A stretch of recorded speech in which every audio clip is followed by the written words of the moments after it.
13강으로 해가지고 공매 물건을 찾아가지고 권리 분석과 수익 분석과 입찰에 참여하는 방법으로 해가지고 공매 투자의 정서 236에서 275쪽에 있는 내용입니다.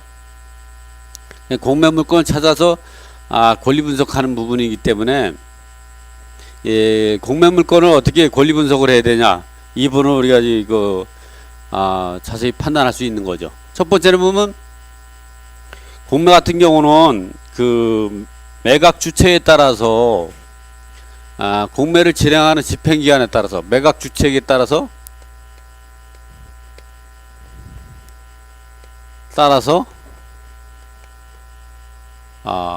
그 매각 조건과 그리고 권리 분석을 다르게 해야 된다, 이런 문제가 나오는데요.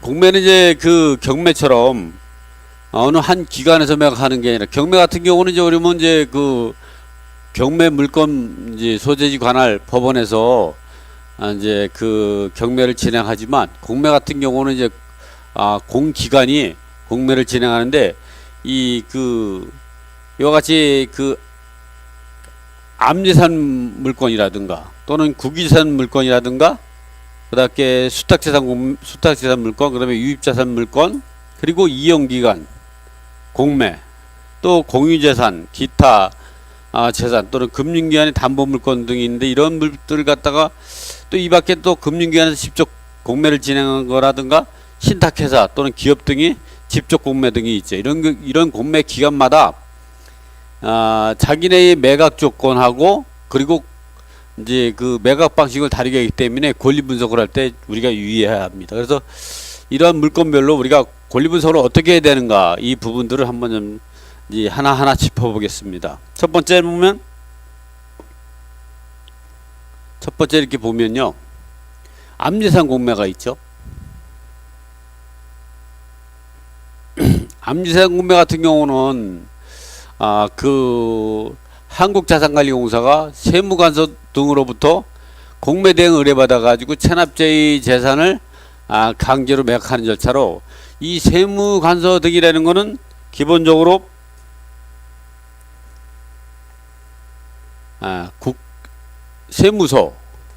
세무서장, 그리고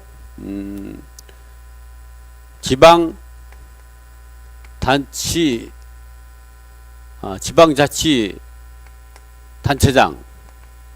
이 밖에 이제 4대 보험 기관장 등이 체납세액이라든가 체납 공과금이 발생할 체납세액을 보존하기 위해서 압류를 하고 공매 대행을 하게 되는 거죠. 이렇게 체납자의 부동산을 이제 압류한 다음에 한국자산관리공사에 공매 대행을 의뢰하는 거기 때문에, 이런 경우는 이제 경매와 같이 매각 결정 방식으로 말소 기준 권리 기준에서 소멸주를 택하게 되는 거죠. 그래서 우리가 이제 권리 분석을 할 때 어떤 부분을 우리가 유의해야 되냐면은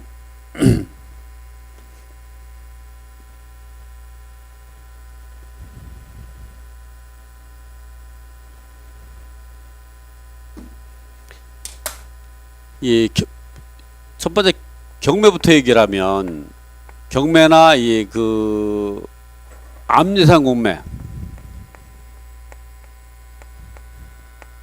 이 암예산 공매 같은 경우는 이제 그 세무서하고 지방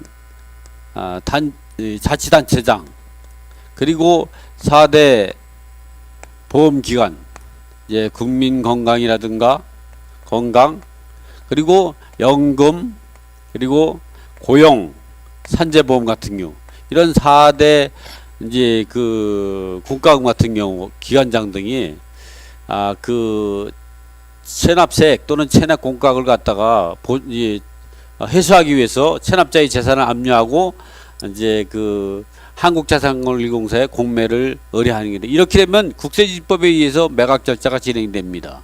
이 법원 경매 같은 경우는, 지금같이 법원 경매 같은 경우 두 가지는 어떤 매각절 방식으로 하냐면은 매각 결정 방식으로 합니다. 이것도 매각 결정 방식으로 하면 소멸주의가 해당이 되는 거죠.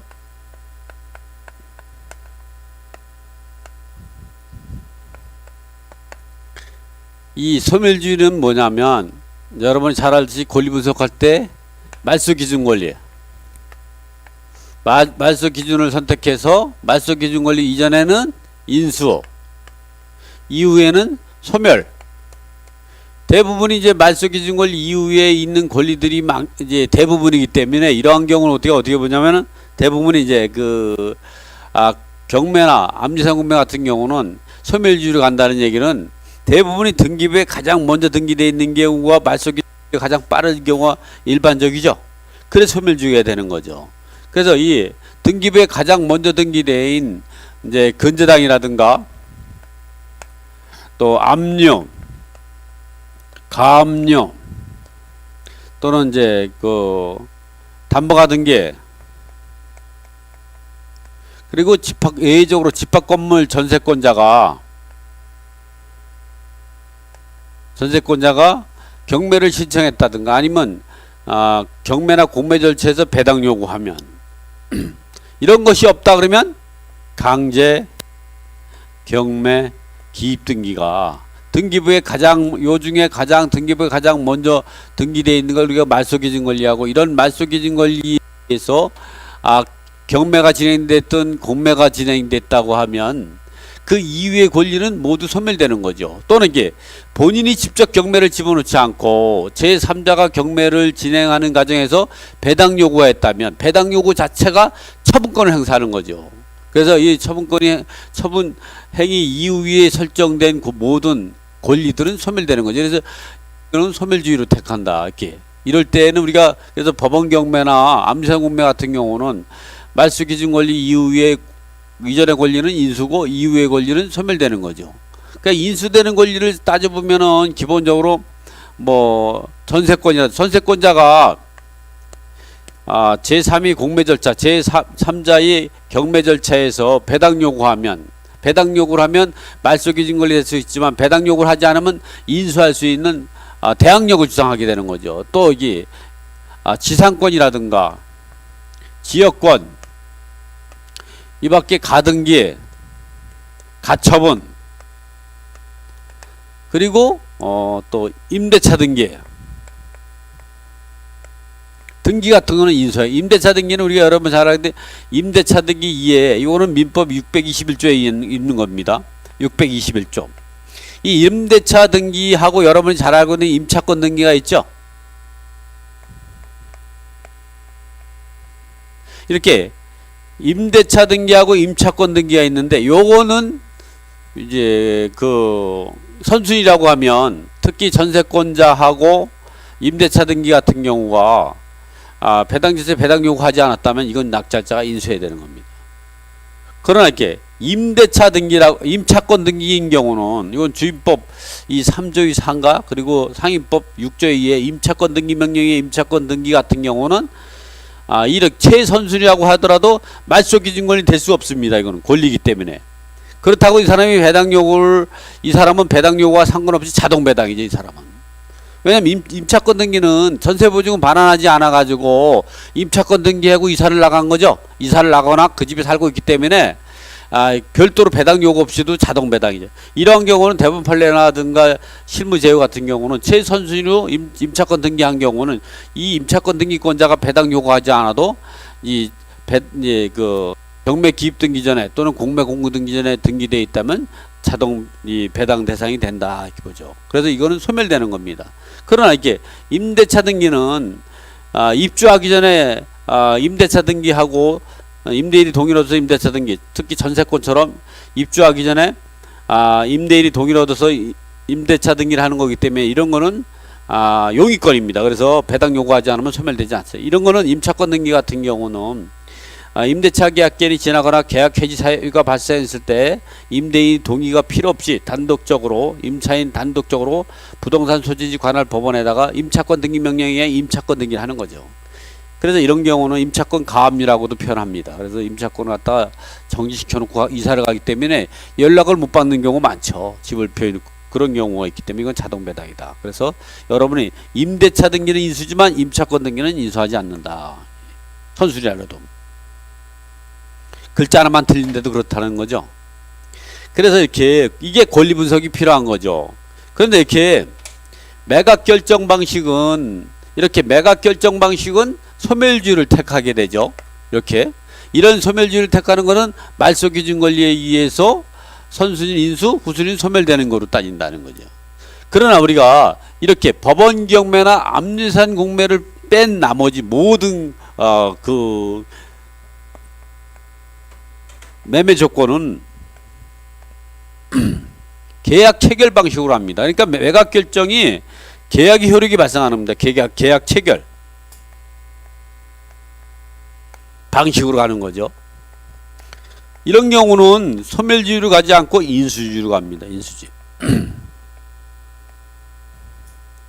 여러분 잘 알듯이 이렇게 우리가 법원 경매나 압류산 공매 같은 경우는 매각 결정 방식으로 가고 그에 따라서 말소 기준 권리 이후에는 소멸되고 인수하는 소멸주의로 간다. 그러나 그 이외의 모든 우리가 부동산에 가가지고 이제 그 아파트 산다. 그러면 계약 체결 방식으로 하죠. 이럴 때는 인수주의로 가게 되는 거죠. 인수주의에도 우리가 특별 매각 조건으로 해서 소멸시킬 수가 있죠. 예를 들어 아파트에 임차인이 임대차 계약 기간 중에 있어요. 그럴 때 임차인이 동의를 얻어가지고 매매 계약이 이루어지게 되면 새로운 매수인이 입주할 수 있도록 이 전세보증을 반환을 받고 스스로 이제 이사를 가겠다든가 그러면 인수주의가 아니라 특별매각 조건에 의해서 이제 그 소멸시킬 수가 있는 거죠. 이렇게 우리가 인수주의 그 계약 체결 방식이라는 거 이렇게 계약 체결 방식이라는 거 인수주의라는 거는 인수하는 게 원칙이지만 특별매각 조건으로 소멸시킬 수 있다 이런 거죠. 그래서 이렇게 인수주의라는 거는 그 계약 체결 방식은 등기부에 있는 모든 권리는 예를 들어서 1순위로 은행의 매도인이 그 근저당을 설정하고 대출을 받았어요. 그거를 설정돼 있다면 새로운 아파트의 매수인은 인수하는 게 원칙이죠. 그러나 특별매각 조건이요. 당사자 간의 뭐 특약으로 당사자 의 매매 계약에 특약사항란에다가 이 선순위 근저당을 갖다가 말소하고 그리고 이제 뭐 새로운 매수인이 뭐 새로 매매 대금을 대출받는다든가 아니면 뭐 잔금으로 매도인의 1순위 근저당을 말소하고 이제 계약하는 이런 계약 조건이 있다. 그래서 공매 같은 경우는 대부분이 이 압류산 빼놓고는요 모든 것들은 계약 체결 방식으로 하고 인수주의로 가게 되는 거죠. 이거는 여러분은 이제 이 매각 결정 방식은 두 가지밖에 없고 나머지 그래서 공매 같은 경우는 매각이 되면 어떤 걸 조심해야 되냐면 이 매각 조건을 어떻게 이루어지느냐. 매각 조건. 이 매각 조건을 어떠한 매각 조건에 의해서 매각하느냐에 따라 틀려요. 예를 들어서 뭐 신탁 공매 같은 경우 매각 절차가 진행되는데 1순위 근저당을 인수하는 거로 저당권을 인수하는 매각 조건을 많이 할 수도 있어요.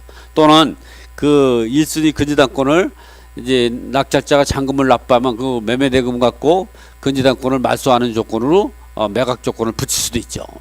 그래서 이런 경우가 됐다면 그래서 이런 걸 매각 조건을 어디에서 봐야 되냐? 공매 공고문에 있다. 공매 공고문에. 그리고 여기서 이제 그 확인하는 게 맞고 그러면 이제 입찰 물건 명세서 이 두 군데에서 확인할 수가 있는 거죠. 그러니까 이런 데서 확인하고 근데 공매 입찰 물건 명세서를 확인을 했는데도 이거를 여기에 기재가 돼 있다고 하더라도 해석을 잘 못하는 경우가 있죠. 그럴 때 우리가 추가로 확인할 수 있는 것은 공매 담당자를 통해서 확인하면 된다. 무슨 얘기인지 아시겠어요? 응? 이렇게 공매 물건을 권리 분석할 때는 여러분이 이제 보면 물건을 이제 그 권리 분석할 때 제일 쉬운 게 뭐냐면 어떻게 보면 법원 경매 물건하고 이 압류산 공매 물건이 제일 권리 분석이 쉬운 거예요. 여러 아파트를 갖다 여러분이 부동산에 가서 아파트 산다 그러면 아파트 살 때 그게 쉬울 것 같아요? 계약하는 게? 상당히 어려운 거예요, 이거. 왜냐면 여러분이 이제 매도인을 믿고 또 그 공인중개사를 믿고 계약을 하니까 그렇지. 근데 그 매도인하고 예를 들어서 그 공인중개사가 맘만 먹으면요, 매수인은 얼마든지 이제 함정에 빠뜨릴 수 있는 거예요. 이 매도인하고 매수인이 함정을 빠뜨리잖아요. 그러면 여러분 매수인 같은 경우 부동산 전문가가 아니죠. 그대로 당하는 거예요. 당할 수가 있는 거. 근데 여러분이 생각해 보세요. 법원 경매는 법원에서 진행되는 경매 절차죠. 이 감정평가사가 감정평가하고 집행관이 현황조사해서 조사를 정확히 하고 매각 절차도 그래도 법원 공무원이 매각 절차를 진행을, 아무리 법원 공무원이 지식이 짧다고 하더라도 여러분보다 훨씬 낫죠. 이 암지상 공매를 암지상 공매 같은 경우는 한국자산관리공사의 매각 절차를 진행하는 거예요. 감정평가사 감정평가하고 현황조사관이 또 있어요. 현황조사 다 하고 국세지법에 있어. 그러한 조사가 객관적이고 합리적이고 그런 법원이라든가 한국자산관리공사 여러분한테 뭐 그렇게 그 해코지 한다고 말이야. 거짓말 하겠어요. 어떻게 보면 권리소문사라면은 제일 깍깍한 게 이거예요. 여러분이 부동산을 샀을 때 비전문가다 보니까 사기도 당하고 이제 그 돈도 떼이 그러는 거잖아요. 그게 다른 것도 마찬가지예요. 그러나 여러분이 조금만 부동산 지식이 기본적인 부수기를 갖고 일을 해나간다면 어떤 일이 생겼어요? 안 당하겠죠. 여러분이 일반 아파트를 사더라도 여러분이 부동산에 대한 기본적으로 뭐냐면 등기부에 등기가 돼 있는지, 그 집에 누가 거주하고 있는지, 세금이 체납된 세금이 있는지, 그럼 어떻게 등기부를 열람해 보면 되죠. 그리고 건축물 대장을 떼서 건축물에 위법 건축물이 있는지를 확인하면 되고, 그 다음에 이제 그 집에 누가 살고 있는지를 전입세 열람을 한번 해보면 되죠. 그리고 현장 또 가보고, 그 다음에 이제 그 다음에는 세금 체납에 있으면 세금은 등기 없이도 이 법정길에 따라 가지고 당일세 같은 건 당연히 우선해서 변제받고, 법정길이 빠르면 세금이 우선해서 변제받으니까 국세